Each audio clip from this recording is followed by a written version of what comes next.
Por último, tenemos las menos frecuentes, pero por ahí las más complicadas a la hora de abordar en la terapéutica, son las vías anómalas superoparaceptales o anteroceptales que llamamos, donde tenemos las anteroceptales o las medioceptales.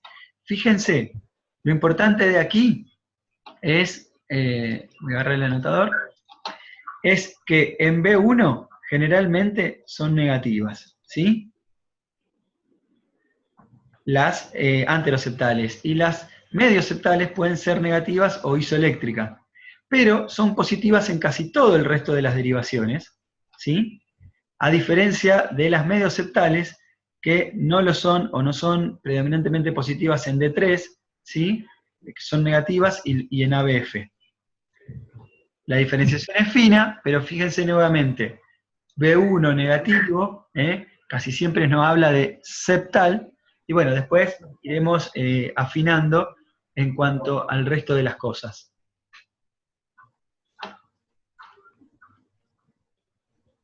Bien. Acá solamente para dejarlo, esto después total se los paso, hay varios algoritmos que cuando nosotros no nos acordamos, digamos, cómo pueden ser cada una de las vías, que nos pueden ayudar. Está el algoritmo de Fitzpatrick, que es bastante engorroso, cada libro tiene un algoritmo diferente, validado. Uno de los más utilizados o más difundidos es el algoritmo de Shackman, que tiene 4 pasos para las vías libre izquierda, vías epicárdicas, septales y de la pared libre derecha, que lo pueden ver tranquilo después. Creo que no hace falta que lo repasemos ahora, pero se pueden ayudar o lo pueden tener pegado en la sala, por ejemplo, cuando no tienen o no recuerdan mucho las vías. Bueno, clínico. Sí, te escucho, vos. A manera, digamos, de práctica, uno lo que tiene que fijarse cuando ve un síndrome de preexcitación, que sería, bueno, B1, y después, bueno, las derivaciones... Muy bien, es una buena pregunta. Principalmente, sí. Primero, obviamente, mirar siempre que sea PR corto, que sea preexcitación, mirar el contexto clínico del paciente. Siempre son pacientes que generalmente jóvenes, digamos, que pueden presentarse como debut, como le voy a decir ahora, con una TPS, con una fibrilación auricular, con palpitaciones y no encontrar nada. Pero una vez que sí, obviamente. ¿Hola? Sí, te escucho. ¿Puede ser que se perdió la pantalla? No.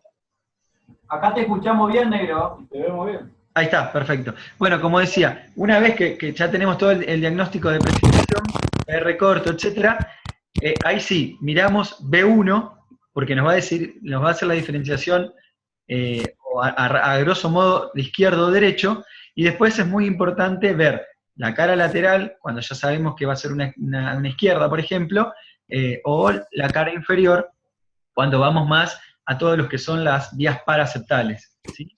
Pero esto, en realidad, de esta clase, miren muy bien, porque está de una forma muy simple, le puse las 4 diferenciaciones que tienen que tener en cuenta, y realmente el 95% de las vías están entre esos 4 dibujitos, ¿sí? Entonces, una vez que uno lo tiene en la cabeza y los va repasando y los va viendo en el electrocardiograma, es más difícil que se los olvide. ¿Está? Estamos en él. Bien, bueno, cuando hablamos de la presentación clínica, puede ser un paciente que viene al consultorio por palpitaciones de comienzo y terminación brusca, generalmente, que se presenten con síncope o presíncope, es raro, acuérdense, salvo que tenga alguna cardiopatía asociada, que generalmente no la tienen. Estas taquiarritmias raramente descompensan al paciente hemodinámicamente. Sí, lo que puede haber, pero esto no es patognomónico ni mucho menos, porque en las TPS por reentrada intranodal se da también, puede haber poliuria durante la crisis o posterior por liberación de factor natriurético auricular. Por suerte, la muerte súbita, como presentación, como debut, es muy, muy infrecuente, del 0,15 al 0,39% de todos los Wolf. Pero ¿qué sucede? Cuando el Wolf, digamos, cuando los pacientes debutaron con muerte súbita, o sea, cuando tuvieron un paro cardíaco y tuvieron patente de Wolf, ¿sí? El 50% de los pacientes con Wolf que tuvieron muerte súbita, su debut fue justamente con un paro cardiorrespiratorio. Entonces, bueno, es un dato a tener en cuenta. Este síndrome tiene asociada taquicardias, ¿sí? Como ustedes conocen muy bien, las TPS que pueden ser ortodrómicas, que se llevan casi el 95%, o sea que la mayor cantidad de las veces vamos a ver pacientes que tengan, cuando veamos Wolf y veamos pacientes sintomáticos, vamos a ver pacientes que tengan reentradas intranodales, reentradas auriculoventriculares ortodrómicas. También tenemos taquicardias antidrómicas en mucho menor porcentaje, y a veces se asocian, hasta en un 50% de los casos, con fibrilación auricular, aleteo auricular preexcitado, que es muy poco frecuente, pero se puede dar, y reentradas intranodales que también pueden estar asociadas a un Wolf Parkinson-White. Es decir, el Wolf o las vías anómalas no están aisladas, ¿no? Sino que se pueden dar en conjunto con el resto de las arritmias. ¿Estamos?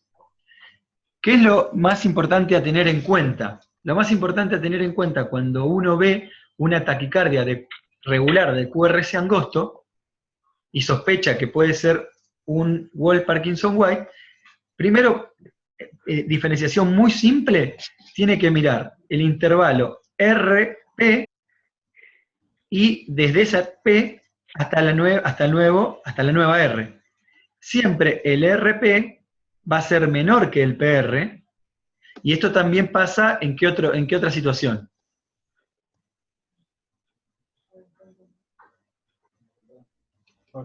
En la reentrada intranodal. Pero a diferencia de la reentrada intranodal, aquí el RP va a ser mayor a 80 milisegundos, ¿sí? Esto no es una condición absoluta. ¿Por qué? Porque hay vías septales, por ejemplo, ¿sí? Que pueden hacer que el circuito, o sea, la vía anómala esté aquí, por ejemplo, ¿se entiende?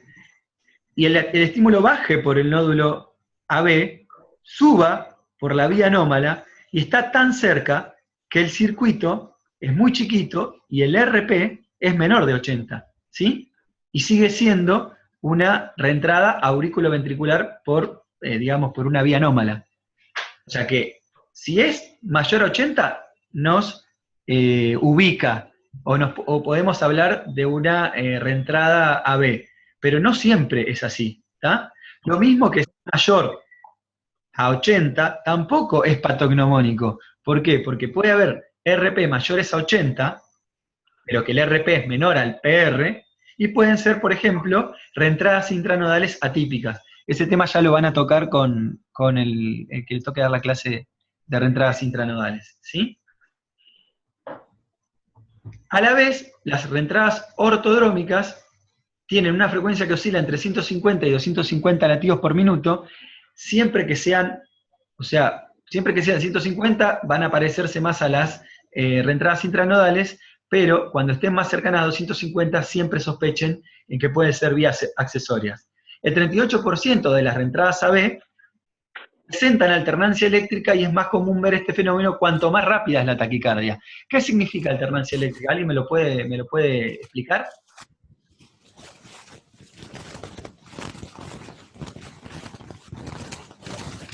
Agustín, me está interfiriendo. ¿Qué significa que tenga alternancia eléctrica? La diferencia mayor a 1 milivoltio de una red. ¿Cómo? ¿Te puedes acercar al micrófono?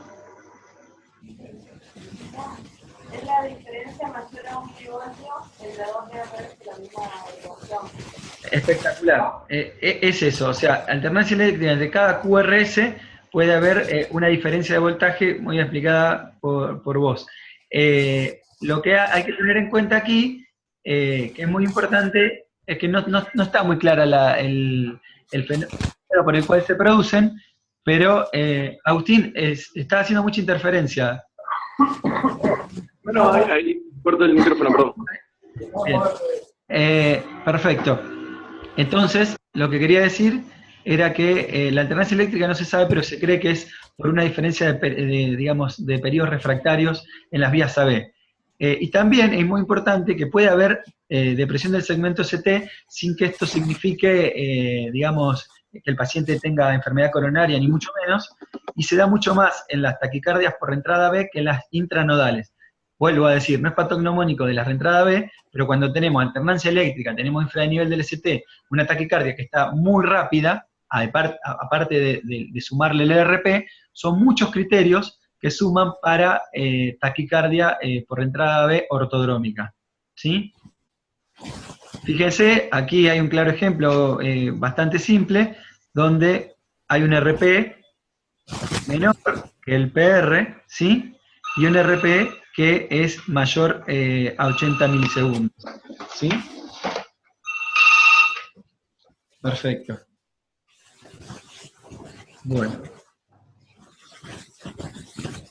Algo a tener en cuenta, y que es muy importante, como ven acá, es que si ustedes toman un RR y miden el intervalo de ciclo de la taquicardia en QRC angosto, ¿sí?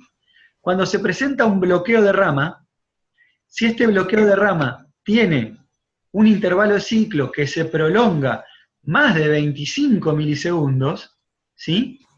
Nos habla de que hay o puede haber una vía anómala del mismo lado, homolateral, ¿sí? Es decir, si hay un bloqueo de rama izquierda y el intervalo de ciclo de la taquicardia de QRC angosto a QRC ancho se prolonga más de 25 milisegundos, como pasa acá, de 300 a 340, bueno, nosotros aquí podemos decir, o podemos acercarnos a decir que la vía está del lado izquierdo. ¿Y esto por qué se da? Bueno, se da porque al haber un bloqueo de rama del mismo lado de la vía, el impulso que baja por el nódulo AB tiene que hacer mucho más recorrido, o sea, tiene que despolarizar primero la rama no bloqueada, y hace mucho más recorrido hasta que llega por vía retrógrada a la aurícula, ¿sí? ¿Estamos hasta ahí? ¿Se entendió? No escucho nada. Más o menos. Bueno, vuelvo a explicar. Fíjense, la taquicardia, y lo voy a explicar con el próximo ejemplo. Acá tenemos una taquicardia de QRS angosto, ¿sí? Que si ustedes la miden, esta taquicardia, obviamente hay que medirla en milisegundos, pero está yendo, fíjense, aquí estamos en QRS angosto, ¿no? Está yendo casi a 290 latidos por minuto, ¿sí? Es muy rápida, ¿sí? Pero si ustedes ven este RR, cuando hay un bloqueo de rama, en este caso, ¿qué tipo de bloqueo de rama es?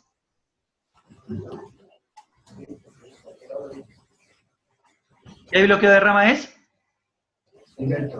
Derecha, muy bien. Fíjense cómo aquí ya en vez de ir a casi 300 por minuto, ya va a 180 o 200 latidos por minuto. Si eso lo medimos en milisegundos, seguramente, y es un poco más que 25 milisegundos, entonces podemos decir que la taquicardia o la vía anómala está del lado derecho.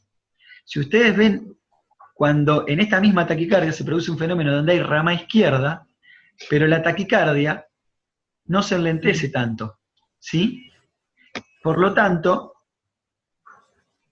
cuando hay mayor a 25 milisegundos, vemos de qué tipo de rama se trata, y si se trata de una rama derecha, generalmente la vía está del lado derecho, y si se trata de una vía izquierda, está del lado izquierdo, ¿sí? Si obviamente, si en el bloqueo de rama no prolonga el intervalo o la longitud de ciclo de la taquicardia, bueno, no importa, eso no es diagnóstico nada más. Esto no lo voy a explicar, simplemente voy a decir que la polaridad de la onda P durante la taquicardia ortodrómica también nos puede dar localización de la vía anómala. Pero bueno, no queremos volvernos expertos en electrocardiografía durante la taquicardia, porque en realidad esto no es que esté en desuso, pero uno se puede orientar. Después el gol estándar es el estudio electrofisiológico, ¿sí? ¿Le conviene, negro? ¿Cómo? ¿Le conviene? ¿Qué es lo que me conviene? Ah, Ahí está el electrofisiológico. obviamente. Bueno, Las taquicardias antidrómicas, que dijimos que son menos del 5%, tienen la característica de que principalmente usan a la vía accesoria como vía anterógrada, ¿sí? Y al nódulo AB, o a la vía, o al sistema ecuatorial, como vía retrógrada, ¿sí? Y hacen este circuito, ¿sí? Lo que genera esto es, porque justamente el ventrículo se va a empezar a despolarizar no por el sistema de conducción normal, sino que por una parte, digamos, fuera del sistema de conducción normal, genera en la taquicardia. Por lo tanto, van a ser taquicardias. Las taquicardias antidrómicas son taquicardias de QRS ancho, ¿sí?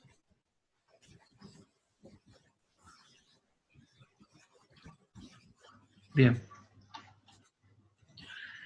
Cuando hablamos de la fibrilación auricular, que está preexcitada, tenemos que tener en cuenta que generalmente la mayor cantidad de los latidos, o sea, va a haber, a diferencia del FA, o sea, va a ser irregular, pero va a haber diferentes grados de preexcitación, ¿sí?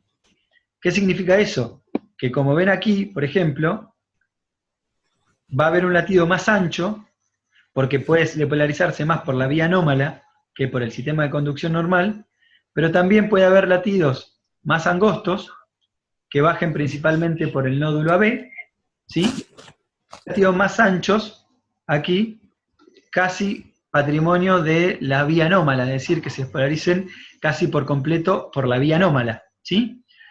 Bien, entonces, la fibrilación auricular tiene varias, preexcitada tiene varias características que la diferencian de la fibrilación auricular común. Primero, que generalmente es muy rápida, ¿sí? Cuando está más de 180 latidos por minuto una fibrilación auricular, sospechen que puede estar preexcitada. Después que tiene diferentes grados de fusión, ¿sí?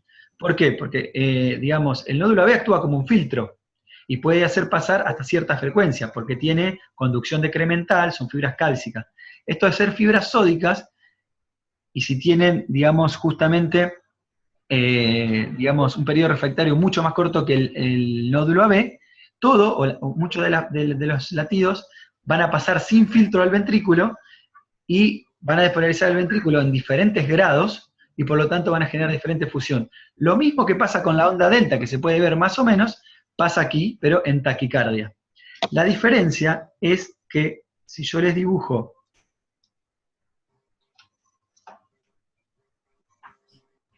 estaría en una FA preexcitada, si nosotros tenemos una vía en este sector, ¿sí?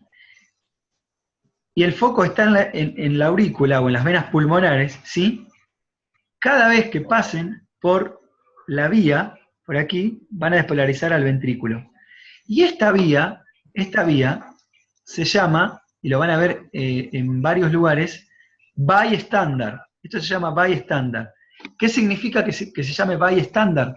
Es decir, aquí no hay un circuito de reentrada, sino que algo que gatilla en la aurícula baja por la vía anómala. Es decir, la vía anómala no participa del circuito, simplemente actúa como un bypass, un bystander se llama, que hace pasar los latidos hacia el ventrículo, ¿sí? O sea, no participa de la arritmia, no es parte del circuito de la arritmia, ¿sí?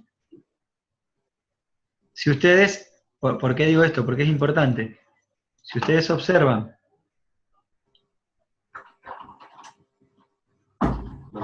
lo que pasa en una taquicardia ortodrómica, ¿sí? Aquí, fíjense que el nódulo AB participa de la taquicardia, el ventrículo participa de la taquicardia, sube por la vía anómala y la aurícula también participa, ¿sí? Entonces, una gran diferenciación entre reentrada intranodal y reentrada auriculoventricular es que en el circuito o en la taquicardia participa en las reentradas AB el ventrículo, la aurícula y el nódulo AB, ¿sí? Por eso cualquier stop aquí o aquí puede cortar la taquicardia, e incluso la taquicardia generalmente no termina con una aurícula al finalizar la taquicardia, como si lo hacen las reentradas intranodales, porque no terminan o no usan la aurícula como parte del circuito. Las taquicardias auriculares, que ya la van a ver también, sí hacen que la aurícula participe del circuito, por lo tanto es muy difícil, es imposible que terminen la taquicardia, que la taquicardia cese con una aurícula, ¿sí? Entonces, eso es otro dato a tener en cuenta cuando uno analiza la taquicardia. Bien. Otro ejemplo es el aleteo preexcitado.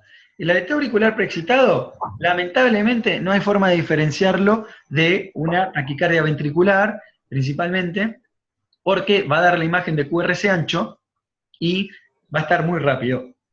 Hay que sospecharlo justamente cuando está muy rápido la taquicardia y obviamente cuando revierte, ver el electrocardiograma de base. Es muy raro ver un aleteo preexcitado, pero bueno, en algún momento lo pueden llegar a observar. Esto es, digamos, muy importante a la hora de mandar a un paciente a estudiar. Bueno, nosotros ya vimos que el paciente tiene taquicardia, que puede tener TPS, que puede tener fibrilación auricular, aleteo auricular, puede tener una reentrada intranodal asociada, ¿sí?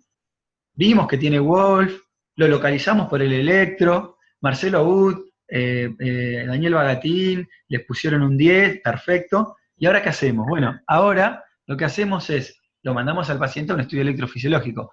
Acuérdense que el mejor estratificador de riesgo es el estudio electrofisiológico.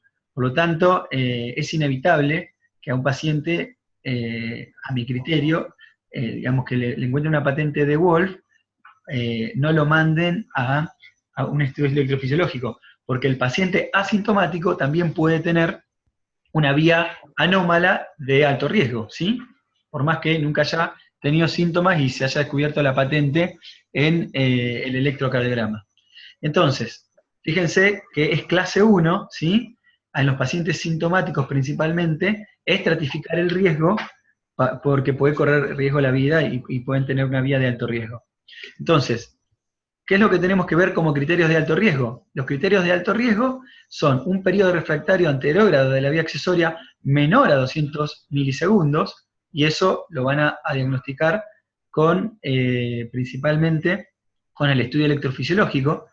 Obviamente que uno puede hacer inferencias, por ejemplo, si un paciente lo pone en una bicicleta, o sea, lo pone en una ergometría, y el paciente hace un corte abrupto, ¿sí? A medida que va aumentando, es decir, borra abruptamente, no intermitentemente, abruptamente la preexcitación, también puede decir que ese asa accesorio tiene un periodo refractario mucho mayor al nódulo AB, ¿sí? Y por lo tanto es de menor riesgo.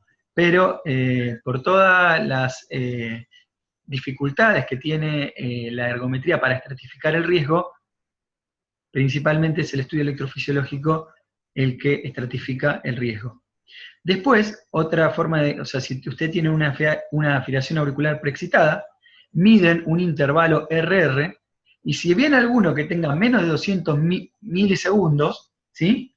Eso ya es una vía de alto riesgo, ¿tá? Es decir, la conducción por esa vía va a ser muy frecuente, con muchas chances de poner en fibrilación ventricular al ventrículo digamos, y generar una muerte súbita al paciente. Lo mismo, bueno, ni hablar, que es muy específico, si el RR es menor de 180 milisegundos, eso ya no es alto riesgo, eso es altísimo riesgo, aumenta la especificidad, pero ya con un electrocardiograma en fibrilación auricular preexcitada, fíjense cómo ustedes pueden hablar de un paciente de alto riesgo. Si tiene TPS que, digamos, que degenera o precipita una fibrilación auricular, también es alto riesgo. Si el paciente tiene varias vías anómalas, que eso lo vamos a ver también en el estudio electrofisiológico, también es de alto riesgo. Y si el paciente, que como dijimos en el 10% está relacionado a enfermedad de Epstein, también es de alto riesgo, porque generalmente, ¿por qué? Porque la enfermedad de Epstein, aparte de ser una, digamos, una enfermedad congénita, se asocia a múltiples vías anómalas. A ver, yo sé que Leonel esto lo sabe, pero ¿alguno me puede decir, yo estoy hablando de enfermedad de Epstein, pero ¿qué es la enfermedad de Epstein? ¿Cómo la van a ver? Uno, vamos, rápido. Cualquiera, es un concepto simple, a ver si saben de lo que estoy hablando, digamos. La presión baja del anillo apical. La presión más apical, no baja. Y la presión apical la válvula tricúspide. Bueno, muy bien. Vale. Ya tendrán la clase congénita, pero justamente es eso. Y fíjense cómo hay criterios de buen pronóstico o de bajo riesgo, donde tenemos preexcitaciones intermitentes. Acuérdense de que cede abruptamente la preexcitación, o sea, tenemos un latido preexcitado y un latido que no está preexcitado, ¿sí? Entonces, corta abruptamente la preexcitación. Eso es de bajo riesgo porque generalmente no conduciría todos los latidos si llega a haber una fibrilación auricular por la vía anómala, sino que digamos, se cortaría y pasaría por el nódulo AB. Desaparición brusca de la onda delta con el ejercicio, ¿sí? Porque el periodo refractario de la vía anómala es mayor al del nódulo AB. Desaparición de la onda delta con asmalina o procainamida. ¿Qué son estos fármacos? Les doy una ayudita, son principalmente... Bloqueantes sódicos. Eso, bloqueantes sódicos. ¿Hay un residente de primer año que respondió ahí? El AU respondió. Ah, muy bien, perfecto, perfecto. ¿Verdad? Pensé que era Abud o Bagatín, alguno de los residentes más jóvenes de la residencia. Bueno, y un intervalo R preexcitado que sea mayor a 300 milisegundos, porque una FA preexcitada que tenga un intervalo mayor a esto, generalmente habla de que la vía es de bajo riesgo. La acmalina o la procainamida, perdón, me olvidé, son bloqueantes sódicos que bloquean la vía, ¿sí? Y esto habla de que, digamos, pueden ser, después al paciente se lo puede dejar con algún bloqueante de los canales sódicos y disminuir el riesgo de la vía. Fíjense aquí, para mostrar algunos de los criterios pronósticos, como, si llegan a verlo, fíjense, acá tenemos una vía preexcitada PR corto, ¿sí? Onda delta, y abruptamente, ¿sí? Tenemos un PR normal con un QRS sin onda delta. Eso es un corte abrupto, ¿sí? Eso es lo que se llama, digamos, una preexcitación intermitente, y ya si lo vemos en el electrocardiograma, ya con el electrocardiograma podemos inferir o creer que tiene bajo riesgo, ¿sí? Bien. Ya yendo un poco al abordaje de estos pacientes. Pacientes, digamos, con sintomáticos que tienen reentradas ortodrómicas o tienen FA preexcitada, en general, obviamente que vamos a evaluar si tienen más o menos riesgo, pero en general, fíjense que la ablación por radiofrecuencia es clase 1, ¿sí? Tenemos que principalmente tienen más de un 95% de éxito las ablaciones, generalmente las hacemos con radiofrecuencia, son ablaciones convencionales, ¿sí? Para ir del lado izquierdo podemos ir por vía retrógrada o podemos ir por punción transeptal. Cuando son septales, y principalmente las medioseptales o las anteroseptales, podemos usar crioablación, con la alta tasa de recurrencia que tiene la crioablación, pero con la menor chance de bloquear el nódulo AB, porque acuérdense que la crioablación, hasta cierto punto, en la aplicación es reversible, es decir, que hoy tenemos un arsenal terapéutico invasivo que está por encima del tratamiento farmacológico en estos pacientes, ¿sí? Esta guía 2015, por suerte, vino a resumir o a juntar la mayor parte de la evidencia que hay disponible. Antes no la teníamos. Acá esto es principalmente un manejo práctico del paciente cuando ustedes lo tengan en la guardia, ¿sí? Cuando un paciente, obviamente siempre que ya tengan el diagnóstico de reentrada ortodrómica, ¿no? O que piensen en reentrada ortodrómica. Fíjense, cuando piensen en reentrada ortodrómica, pueden hacer maniobras vagales, pueden hacer adenosina, ¿sí? Eso por ahí es un poco controvertido, pero fíjense que acá lo pone como clase 1, es decir, al paciente que ustedes no saben si es reentrada intranodal o es reentrada B, pueden hacer una adenosina, pueden hacerle masaje del seno carotídeo, ¿sí? Si el paciente está hemodinámicamente inestable, bueno, vamos a la cardioversión eléctrica directamente. Pero si el paciente está estable hemodinámicamente, nos fijamos si en el electro de reposo, conocíamos un electro de reposo, ¿sí? Donde el paciente tenga preexcitación.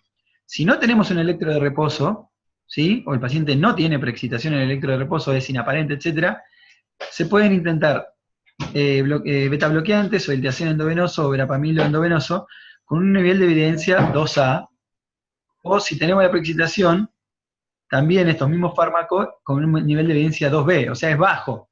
Yo generalmente, lo que le recomendamos es que si el paciente, yo sospecho que tiene una vía anómala, ¿sí? Más allá de ver esto, fíjense que betabloqueantes endovenosos no tenemos, diltiazem a veces es muy difícil conseguir, ¿sí? Entonces, generalmente estos pacientes, si salteamos la adenosina y no revirtieron, vamos a la cardioversión eléctrica, a diferencia de lo que hacemos generalmente con la entrada intranodal, donde nos podemos dar un poco más de tiempo, donde sí practicamos bloqueantes, digamos, cálcicos, y podemos estar un poco más tranquilos por el bajo riesgo, ¿sí? Entonces, es una forma sencilla. O sea, masaje, adenosina, si está hemodinámicamente descompensado, obviamente vamos directo a la cardioversión antes incluso que esto, o si estas medidas son ineficaces, yo también iría directamente a la cardioversión eléctrica, pero sepan que pueden practicar estos fármacos, a diferencia de lo que algunos le dirán, que, digamos, bloqueando el nódulo AB podemos hacer que conduzca más por la vía anómala y por lo tanto generar más gravedad del cuadro.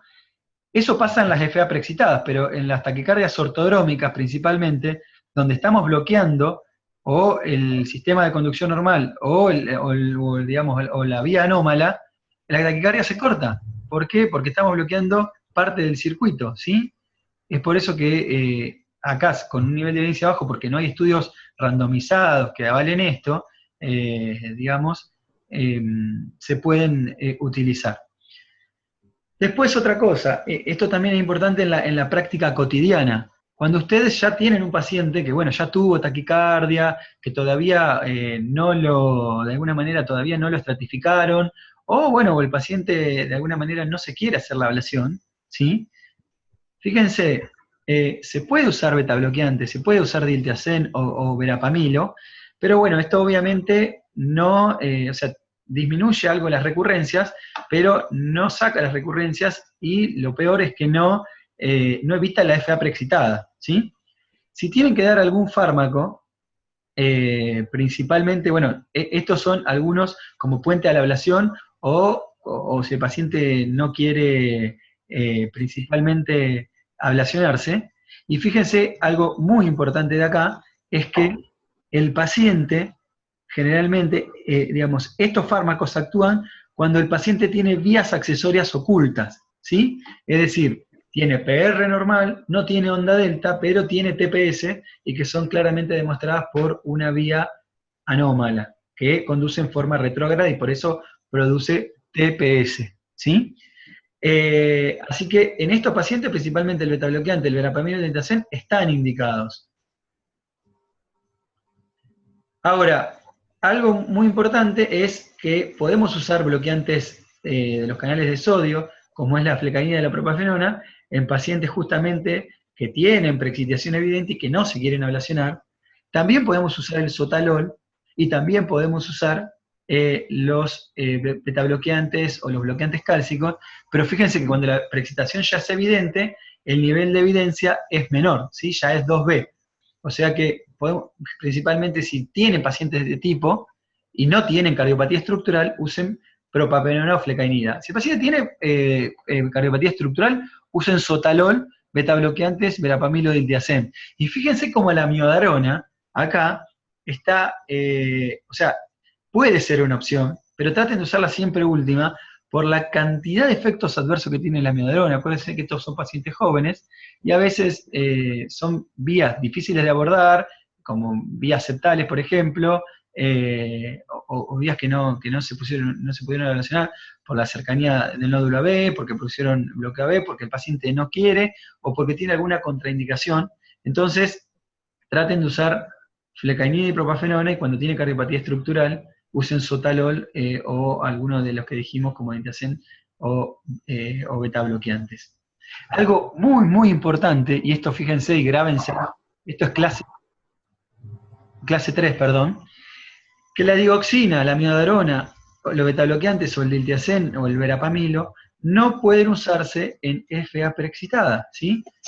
Al bloquear el nódulo AB, ¿sí?, toda la conducción se va a producir, o sea, toda la activación del ventrículo se va a producir por la vía anómala, y esto va a generar que el paciente tenga mayor ¿cómo se llama?, frecuencia en el ventrículo, y por lo tanto, mucha más chance de hacer fibrilación ventricular. No usar estas drogas en pacientes con fibrilación auricular preexcitada. Es algo muy común de ver, si bien no es tan común ver una FA preexcitada, que en guardias centrales o guardias no cardiológicas, a los pacientes se le pueda dar esto. Cuando tiene una FA preexcitada, para ser simples, para ser prácticos, hay que ir directamente a la cardioversión eléctrica, ¿sí?, sin mediar fármacos. ¿Bien? Y bueno, y dentro de las variables de preexcitación, ya habíamos hablado algo al principio, tenemos el síndrome de Lombard-Line. Pregunta Facundo si propafenona no. ¿En qué paciente? En un paciente con una FA preexcitada. ¿Por qué no propafenona en un paciente con FA preexcitada? Que digamos que esté en el momento.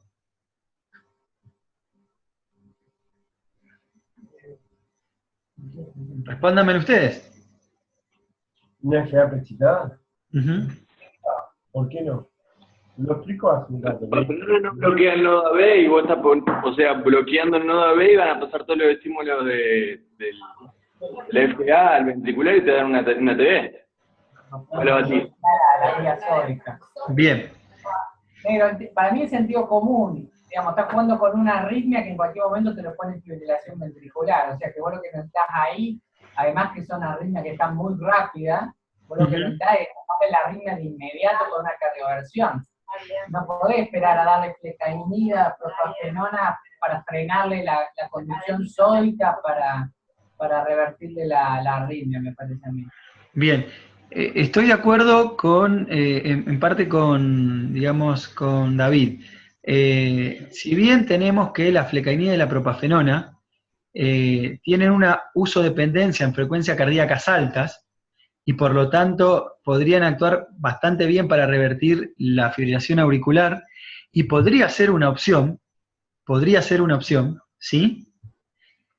Lo que tenemos que tener en cuenta que si la propafenona o la flecainida no, no disminuyen la conducción sódica porque no siempre actúan bien, pueden hacer que la fibrilación auricular, que está bastante rápida incluso, se organice mejor, haga conducción 1 a 1 al ventrículo, y podemos tener más chances de fibrilación ventricular.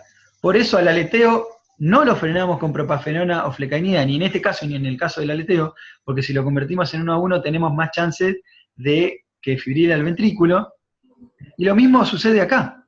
Entonces, no le demos esas drogas, por más, primero, no hay estudios randomizados ni nada que nos avalen ni para sí ni para no, pero a una FA preexcitada que no sabemos, que digamos que puede ser incierto el acortamiento o el alargamiento del periodo refractario de la vía, no le demos. Además, hay otra razón. Si el paciente tiene más de una vía anómala, y nosotros no lo sabemos, si el paciente tiene una vía, por ejemplo, tiene asociado una fisiología de Mahain, o alguna otra vía que no sea sódica, nosotros podemos bloquear la vía sódica, puede, el estímulo ir por otra vía, y también aumentar el grado de paso hacia el ventrículo y hacer fibrilación ventricular. Puede haber un sinnúmero de variables